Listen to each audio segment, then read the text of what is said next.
ஒரு சிலருக்கு ஏன் தும்பல் அடிக்கடி வருது? தும்பல்ன்றது அது உள்ள நமக்கு கொடுத்துருக்கக்கூடிய ஒரு இயக்கம், ஒரு மெக்கானிசம். எப்படின்னு கேட்டிங்கன்னா, உங்களுக்கு அந்த மூக்கு உள்ள பார்த்தீங்கன்னா, அதாவது இந்த எதிர்ப்பு சக்தி, இம்யூன் சிஸ்டமில் பார்த்தீங்கன்னா உங்களுக்கு அடினாய்டு, டான்சில்ஸ். அடினாய்டு என்பது அந்த மூக்குக்கு பின்னால் ஒரு சதை பகுதி இருக்கும், இந்த நேசல் கேவிட்டிக்கு பின்னால். அதை கண்களால் பார்க்க முடியாது. இந்த வாயை திறந்தீங்கன்னா அந்த உள்நாக்கு தான் டான்சில்ஸ். அதுக்கப்புறம் அது உள்ள அந்த 2 நுரையீரலுக்கு நடுவில் தொராசிக் ரீஜன் உள்ள வர தைமஸ், அதுக்கப்புறம் அப்பண்டிசைட்டிஸ், ஸ்ப்ளீன், இவங்கெல்லாம் தான் நம்ம எதிர்ப்பு சக்தி உறுப்புகள். ஸோ உங்களுக்கு வாய் வழியாக, உணவு வழியாக வரக்கூடிய நுண்கிருமிகளை நம் உமிழ்நீரில் இருக்கக்கூடிய ஒரு பொருள் கொன்றுவிடும். அப்படி என்றால் வயிற்றில் இருக்கக்கூடிய அமிலத்தன்மை கொன்றுவிடும். கண்களின் வழியாக நம்மளை தாக்கக்கூடிய நுண்கிருமிகளை கண்களில் உள்ள அந்த கண் சுரப்பிகளினால் ஏற்படக்கூடிய திரவம் கொன்றுவிடும். காதுகளில் வழியாக நுண்கிருமிகள் வந்தால் அந்த காதில் வேக்ஸ்ன்னு சொல்லுவாங்க, ஒரு மெழுகு மாதிரி உற்பத்தி ஆகும், அது கொன்றுவிடும்.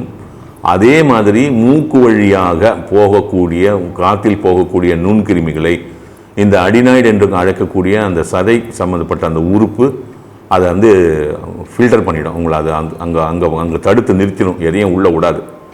இதுதான் அந்த கோவிட் ப்ரோக்ராமில் கூட நம்ம சொல்லியிருக்கோம், கொரோனா-COVID-19 ஒரு ப்ரோக்ராமில் கூட சொல்லியிருக்கோம். இது ஒரு நிலைமைக்கு மேலே ஏற்பட்டால்,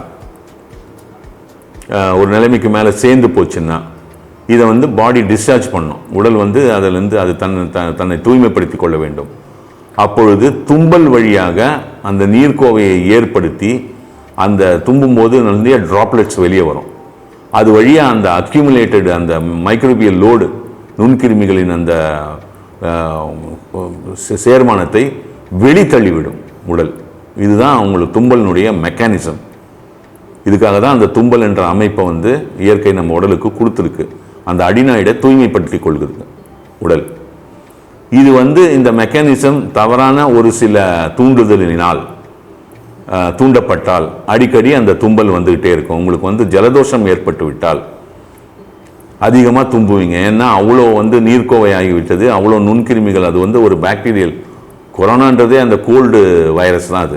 அதனுடைய ஒரு 7வது பரிமாற்றம் தான் இந்த கொரோனா, COVID-19. அது நம்ம லங்குக்குள்ளே போச்சுன்னா நம்ம லங்கை பாதிக்குது. மற்றபடி உங்களுக்கு காமன் கோல்டு வரதே, உங்களுக்கு ஜலதோஷம், அந்த நீர்க்கோவை ஒவ்வாமை வரதே உங்களுக்கு நுண்கிருமிகள், அந்த பாக்டீரியல் இன்ஃபெக்ஷன் தான். அந்த இன்ஃபெக்ஷன் ஜாஸ்தி ஆயிடுச்சுன்னா அடிக்கடி தும்பிக்கிட்டே இருப்பீங்க. இதுதான் அந்த அமைப்பு. வணக்கம், நன்றி.